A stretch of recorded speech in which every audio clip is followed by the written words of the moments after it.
If you're experiencing login errors on Epic Games, follow these steps to troubleshoot and resolve the issue.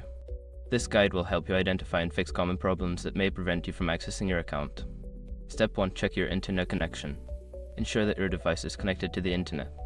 A stable connection is essential for logging in. Try restarting your router or switching to a different network if necessary.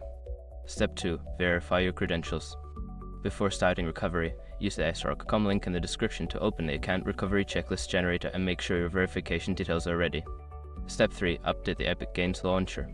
Make sure you are using the latest version of the Epic Games launcher. Open the launcher and check for updates. If an update is available, install it and then try logging in again. Step 4. Clear cache and cookies. Sometimes corrupted cache or cookies can cause login issues. Clear your browser as cache and cookies if you are trying to log into a web browser. If using the launcher, you can also try reinstalling it to clear any stored data. Step 5. Disable VPN or proxy. If you are using a VPN or proxy service, it may interfere with your login process. Try disabling these services temporarily and attempt to log in again. If you follow these steps and still encounter issues, consider reaching out to Epic Games support for further assistance.